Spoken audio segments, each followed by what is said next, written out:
வணக்கம்.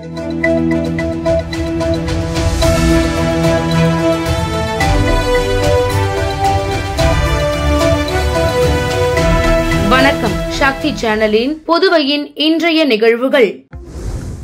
மக்களவை தேர்தல் 2024 தேதி இன்று அறிவிக்கப்பட்ட நிலையில் புதுச்சேரியில் தேர்தல் நன்னடத்தை விதி அமலுக்கு வந்துள்ளதாக புதுச்சேரி தலைமை தேர்தல் அதிகாரி தெரிவித்துள்ளார். புதுச்சேரி தலைமை செயலகத்தில் செய்தியாளர்களை சந்தித்த தலைமை தேர்தல் நடத்தும் அதிகாரி ஜவஹர், புதுச்சேரியில் பாராளுமன்ற தேர்தல் மார்ச் 20ஆம் தேதி வேட்புமனு தாக்கல் தொடங்கும். 27ஆம் தேதி வேட்புமனு தாக்கல் செய்ய கடைசி நாள். 28ஆம் தேதி வேட்புமனு பரிசீலனை செய்யப்படும். 30ஆம் தேதி வேட்புமனு திரும்ப பெறலாம். தேர்தல் நாள் ஏப்ரல் 19. வாக்கு எண்ணிக்கை நடைபெறும் நாள் ஜூன் 4. தேர்தல் நடத்தை விதி புதுச்சேரியில் இன்று முதல் அமலுக்கு வந்துவிட்டது.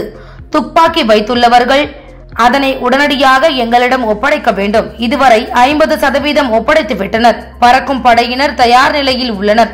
புதுச்சேரியில் உள்ள 30 தொகுதிகளிலும் ஒரு வாக்குச்சாவடி முழுவதும் மகளிர் பணிபுரியும் வாக்குச்சாவடிகளாக அமைக்கப்படும். இதில் ஆண் வாக்காளர்கள் 4,79,329 பேர், பெண் வாக்காளர்கள் 5,41,437 பேர், திருநங்கைகள் 148 பேர். மின்னணு வாக்கு இயந்திரம் அதிகமாகவே உள்ளது. அனைத்தும் நல்ல நிலையில் பரிசோதனை செய்யப்பட்டு ஸ்ட்ராங் ரூமில் வைக்கப்பட்டுள்ளது. முதல் வாக்காளர் எண்ணிக்கை 28,403 ஆகும்.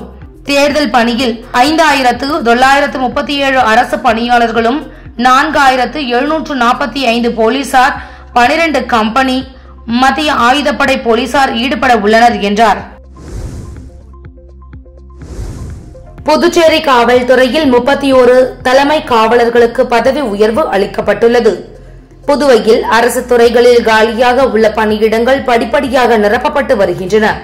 அதன்படி காவல்துறையில் காவலர்கள், தலைமை காவலர்கள், உதவி சார்பு ஆய்வாளர்கள் உள்ளிட்ட அனைத்து பணியிடங்களும் தேர்வு மற்றும் பதவி உயர்வு மூலம் நிரப்பப்பட்டு வருகின்றன. அதன் அடிப்படையில் 31 தலைமை காவலர்களுக்கு பதவி உயர்வு அளிக்கப்பட்டு உதவி சார்பு ஆய்வாளர்களாக பொறுப்பேற்றுக் கொண்டனர். இதற்கான உத்தரவை புதுச்சேரி காவல் தலைமையிட கண்காணிப்பாளர் சுபம் கோஷ் பிறப்பித்துள்ளார். வீட்டு பெண்களை காவலில் வைத்துள்ளதாக மிரட்டி பணம் கேட்டால் ஏமாற வேண்டாம் என சைபர் கிரைம் போலீசார் எச்சரிக்கை விடுத்துள்ளனர்.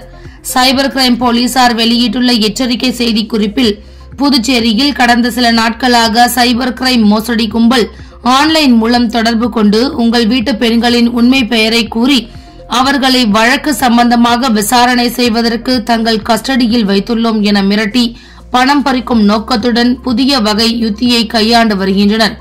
எனவே பொதுமக்கள் யாரும் இதுபோன்ற அழைப்புகள் ஏதேனும் வந்தால் அதனை யாரும் உண்மை என நம்ப வேண்டாம். மேலும் மேற்படி அழைப்புகளை நம்பி உங்களுடைய பணத்தை கொடுத்து ஏமாற வேண்டாம் என குறிப்பிடப்பட்டுள்ளது. பெண் குறித்து அவதூறு பரப்பும் வகையில் சமூக வலைதளத்தில் வீடியோ வெளியிட்டவர்கள் மீது போலீசார் வழக்கு பதிவு செய்து விசாரித்து வருகின்றனர். புதுச்சேரியை சேர்ந்த பாதிரியார் ஒருவர் 17 வயது சிறுமியுடன் காரில் சென்றதாக சமூக வலைதளத்தில் வீடியோ மற்றும் தகவல் பகிரப்பட்டது. இந்நிலையில் பாதிரியாருடன் காரில் சென்றதை சில மர்ம நபர்கள் வழிமறித்து தடுத்து வீடியோ எடுத்து அதனை அவதூறான கருத்துக்களுடன் சமூக வலைதளத்தில் பதிவிட்டுள்ளதாக 21 வயது பெண் உருளையன்பேட்டை போலீசில் புகார் அளித்தார். வீடியோ பதிவிட்டவர்கள் மீது நடவடிக்கை எடுக்க வேண்டும் என புகாரில் தெரிவித்திருந்தார். உருளையன்பேட்டை காவல் நிலையத்தில் இந்திய தண்டனை சட்டம் 341 பிரிவின் கீழ் சட்டவிரோதமாக வழி மறுத்து தடுத்தல், 509 பிரிவின் கீழ் பெண்ணை மானபங்கம் செய்யும் செயல் ஆகிய பிரிவுகளின் கீழ் மர்ம நபர்கள் மீது வழக்கு பதிவு செய்து தேடி வருகின்றனர்.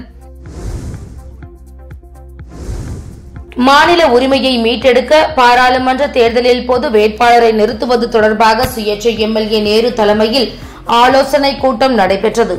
பாராளுமன்ற தேர்தல் தொடர்பாக சுயேட்சை எம்எல்ஏ நேரு தலைமையில் ஆலோசனை கூட்டம் அண்ணா சாலையில் உள்ள தனியார் உணவகத்தில் நடைபெற்றது. இதில் 100க்கும் மேற்பட்ட பொதுநல அமைப்பை சேர்ந்த நிர்வாகிகள் பங்கேற்றனர். கூட்டத்தில் பேசிய நேரு எம்எல்ஏ, இந்தியாவில் உள்ள பல யூனியன் பிரதேசங்களுக்கு மத்திய அரசு மாநில அந்தஸ்து வழங்கியுள்ள நிலையில் புதுச்சேரிக்கு மாநில அந்தஸ்து வழங்காமல் துரோகம் செய்து வருகிறது.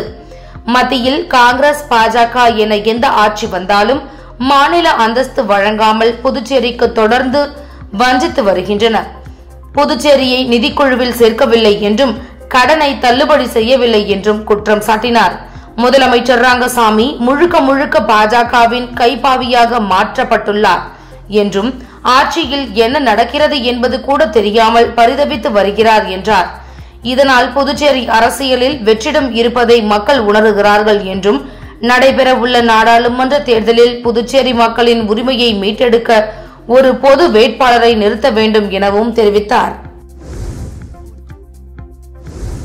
புதுச்சேரி மாநிலத்தில் இருடியம் கடத்தப்படுவதாக குற்றம் சாட்டியுள்ள முன்னாள் முதல்வர் நாராயணசாமியை மத்திய அரசு அதிகாரிகள் நேரடியாக விசாரணை செய்ய வேண்டும் என அதிமுக மாநில செயலாளர் அன்பழகன் தெரிவித்துள்ளார்.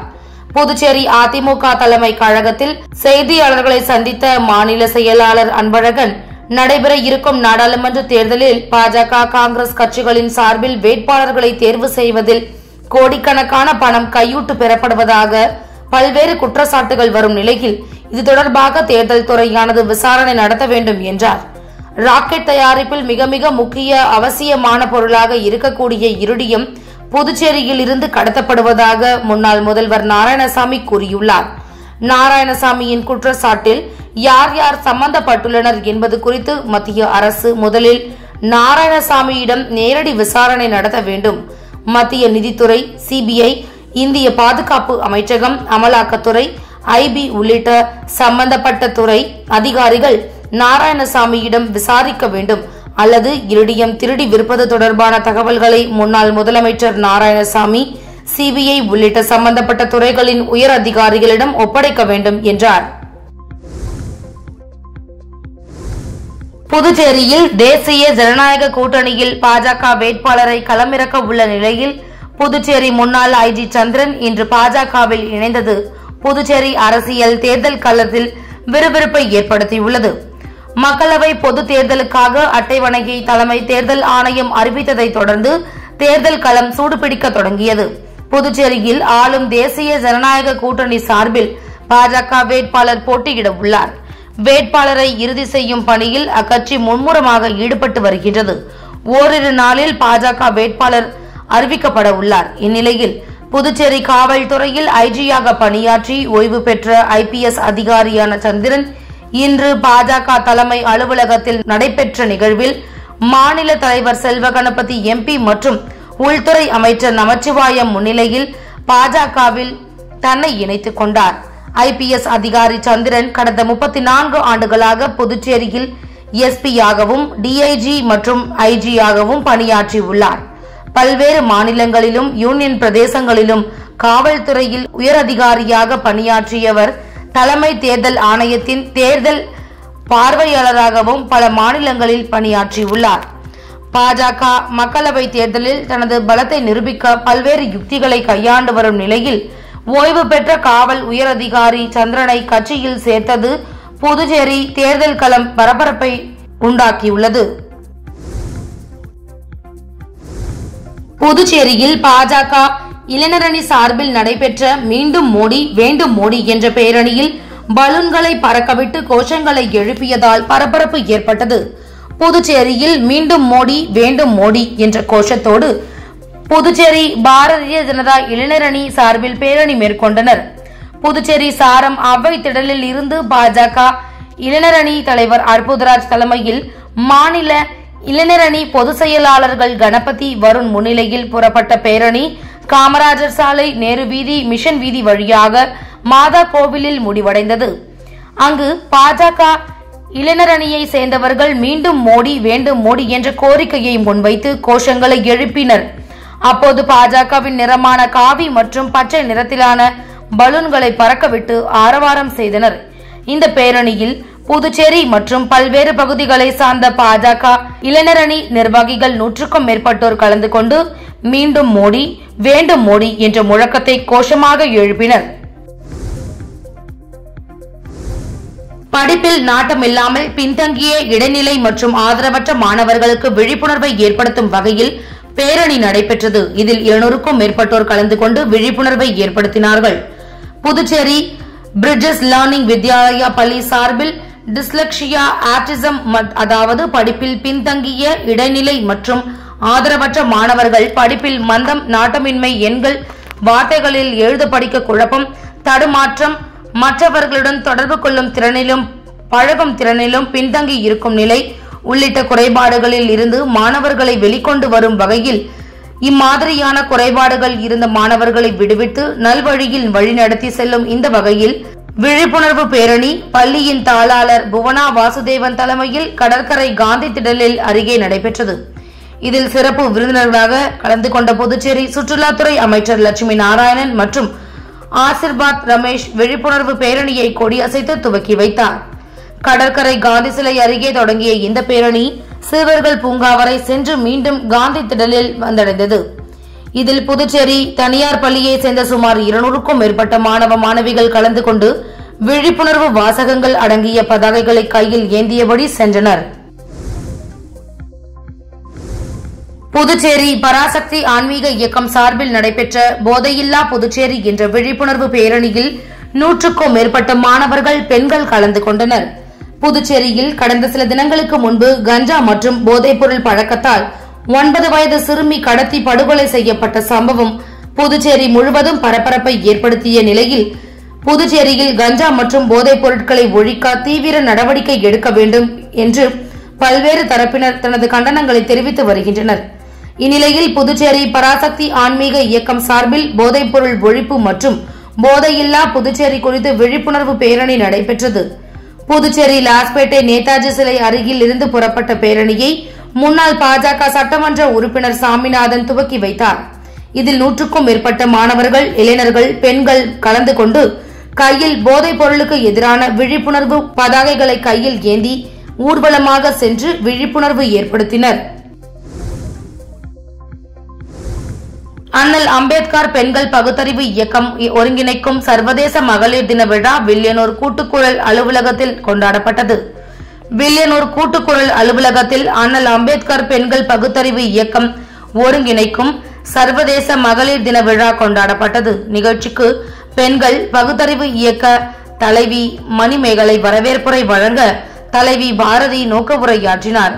இதில் சிறப்பு அழைப்பாளர்களாக உணவு கடத்தல் தடுப்பு பிரிவு உதவி ஆய்வாளர் அகல்யா, ராஜசேகர், சமூக ஆர்வலர் மகேஸ்வரி ஆகியோர் கலந்து கொண்டு மகளிர் தினத்தை பற்றியும் பெண்கள் மற்றும் ஆண்களை எப்படி வளர்ப்பது குறித்து சிறப்புரையாற்றினார்.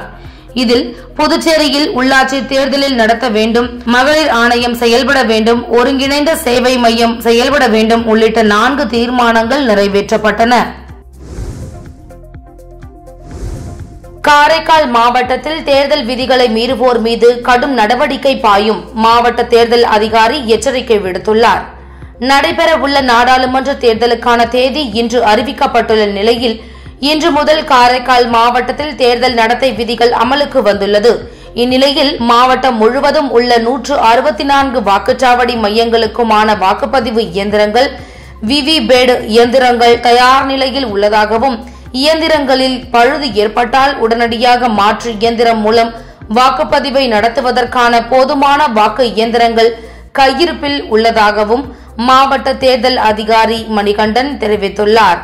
தேர்தல் பணிக்கான பறக்கும் படை அதிகாரிகள் உள்ளிட்ட 1200 அரசு ஊழியர்கள் பணியமைக்கப்பட்டுள்ளதாகவும், பாதுகாப்பு பணிக்கான 600 காவல்துறையினர் மற்றும் துணை ராணுவ படையினர் வரவழைக்கப்பட்டுள்ளதாகவும், மாவட்ட எல்லைகளில் 10 சோதனை சாவடிகள் அமைக்கப்பட்டுள்ளதாகவும் மாவட்ட ஆட்சியரும் தேர்தல் அதிகாரியுமான மணிகண்டன் தெரிவித்துள்ளார். தேர்தல் நடத்தை விதிமுறைகளை மீறுவோர் மீது கடுமையான நடவடிக்கை எடுக்கப்படும் எனவும், டிஜிட்டல் முறையில் பணப்பட்டுவாடா செய்பவரை கண்காணிக்க சிறப்பு குழுக்கள் அமைக்கப்பட்டுள்ளதாகவும், 24 மணி நேர கட்டுப்பாட்டறை அமைக்கப்பட்டுள்ளதாகவும் தெரிவித்துள்ளார். காரைக்கால் மாவட்டம் நெடுங்காடு தொகுதிக்கு உட்பட்ட குறும்பகரம் பகுதியில் சமூக ஆர்வலர் டாக்டர் விக்னேஸ்வரன் மக்கள் இயக்கம் சார்பில் பல்நோக்கு மருத்துவ முகாம் நடைபெற்றது. இதில் டாக்டர் விக்னேஸ்வரன் தலைமையில் சர்க்கரை நோய் சிகிச்சை, எலும்பு முறிவு, பொது மருத்துவம், பல் மருத்துவம், கண் மருத்துவம் உள்ளிட்ட பல்வேறு துறைகளை சேர்ந்த சிறப்பு மருத்துவர்கள், செவிலியர்கள் இம்முகாமில் கலந்து கொண்டனர். முகாமில் கலந்து கொண்டு சிகிச்சை பெற்ற நோயாளிகளுக்கு 5 நாட்களுக்கு இலவச மருந்து மாத்திரைகள் மற்றும் இசிஜி, எக்கோ, ஸ்கேன் உள்ளிட்ட பரிசோதனைகள் இலவசமாக செய்யப்பட்டது. இம்மருத்துவ முகாமை பாஜக மாவட்ட பொறுப்பாளர் மீனாட்சி சுந்தரம் மற்றும் மாவட்ட பொதுச் செயலாளர் விமல் ஆகியோர் துவக்கி வைத்தனர். இதில் சுமார் 300க்கும் மேற்பட்ட பொதுமக்கள் கலந்து கொண்டு பயன்பெற்றனர். பல வருட திட்டமிடலுக்கு பிறகு ஒரு வழியாக சென்னை மாநகர போக்குவரத்து கழகத்திற்கு 100 மின்சார பேருந்துக்கான ஏலத்தை போக்குவரத்து துறை ஜனவரி 11ஆம் தேதி விடுத்தது. இன்னும் சில மாதங்களில் பெரும்பாலும் ஏப்ரலுக்கு முன்பாக சென்னையில் மின்சார பேருந்துகள் இயக்கப்பட உள்ளது. இதற்காக சென்னை பேருந்து நிலையங்களை மாற்ற உள்ளனர். சென்னை எம்டிசி மின்சார பேருந்துகளுக்கு தேவையான உள்கட்டமைப்பு வசதிகளை வழங்குவதற்காக பேருந்து நிலையத்தை மேம்படுத்துவதற்கான ஏலங்களை அழைத்துள்ளது. KK நகர், பூந்தமல்லி, பெரும்பாக்கம், தொண்டியார்பேட்டை, பெரம்பூர், வியாசர்பாடி ஆகிய பேருந்து நிலையங்கள் மாற்றப்பட உள்ளன. இஸ்ரேல் மீது கடந்த ஆண்டு அக்டோபர் 7ஆம் தேதி ஹமாஸ் பயங்கரவாத அமைப்பு தாக்குதல் நடத்தியதில் அந்நாடு கடுமையாக பாதிக்கப்பட்டது. ஆயிரக்கணக்கானோரை கொன்று குவித்து நூற்றுக்கணக்கானோரை பணைய கைதிகளாக சிறைபிடித்தும் சென்றது. எனினும் போர் நிறுத்த ஒப்பந்தம் அடிப்படையில் அவர்களில் சிலரை இஸ்ரேல் மீட்டது. மீதமுள்ளவர்களை மீட்போம் என சூளுரைத்தது. 240 பணைய கைதிகளில் 134 பேர் இன்னும் விடுவிக்கப்படாமல் உள்ளனர். எனினும் அவர்களில் 31 பேர் உயிரிழந்து விட்டனர் என்று தகவல் தெரிவிக்கின்றது. ஹமாஸ் அமைப்பை ஒழிக்கும் வரை ஓய மாட்டோம் என இஸ்ரேல் பிரதமர் நெத்தன்யாகு சபதம் எடுத்தார். இதற்காக தொடர்ந்து காசா மீது இஸ்ரேல் போரில் ஈடுபட்டு வருகிறது. இந்நிலையில் இஸ்ரேல் பாதுகாப்பு படையினர் காசா மற்றும் அதற்கடுத்து 2வது பெரிய நகரமான கான் யூனிஸ் பகுதிகள் மீது இன்று காலை தாக்குதலை தொடுத்தன. இஸ்ரேலின் ஜெட் விமானங்கள் ஹிஜ்புல்லா கண்காணிப்பு நிலைகள் மீது தெற்கு லெபனான் பகுதியிலும் தாக்குதல்களை நடத்தின. இதில் துப்பாக்கி, பீரங்கி குண்டுகள் மற்றும் வான்வழி தாக்குதல்கள் நடத்தப்பட்டன என படைகள் இன்று காலை தெரிவித்தது. இதில் ஒரு தாக்குதலில் படைகளுக்கு அடுத்து செயல்பட்டு கொண்டிருந்த பயங்கரவாதிகளை அடையாளம் கண்ட வீரர்கள் அவர்களை இலக்காக கொண்டு வான்வழி தாக்குதல் ஒன்றை நடத்தினார். இதில் பயங்கரவாதிகள் 4 பேர் கொல்லப்பட்டனர். T20 உலகக்கோப்பை தொடரில் விராட் கோலி தேர்வு செய்யப்பட வாய்ப்பில்லை என்று வெளியான தகவல் அவரின் ஈகோவை தொட்டதாக பார்க்கப்படுகிறது. IPL கிரிக்கெட் தொடர் முடிவடைந்த ஒரு வாரத்திற்குள் T20 உலகக்கோப்பை கிரிக்கெட் தொடர் தொடங்க உள்ளது. ஜூன் 1 முதல் ஜூன் 29 வரை நடக்கும் T20 உலகக்கோப்பை தொடருக்கான அணியினை BCCI கிட்டத்தட்ட முடிவு செய்து விட்டதாக பார்க்கப்படுகிறது. ஆப்கானிஸ்தான் அணிக்கு எதிரான T20 தொடரில் விளையாடிய அணியே பெரும்பாலும் தேர்வு செய்ய திட்டமிடப்பட்டு வருகிறது. இத்துடன் சக்தி சேனலின் புதுவையின் இன்றைய நிகழ்வுகள் முடிவடைகின்றன. வணக்கம். உங்கள் சக்தி சேனலின் புதுவையின் அன்றாட நிகழ்வுகளை உடனுக்குடன் தெரிந்து கொள்ள சக்தி சேனல் புதுச்சேரி யூடியூப் சேனலை சப்ஸ்கிரைப் செய்து கொள்ளுங்கள். மறக்காமல் பெல் பட்டனையும் கிளிக் பண்ணுங்க, ஷேர் பண்ணுங்க, லைக் பண்ணுங்க. உங்கள் சக்தி சேனல்.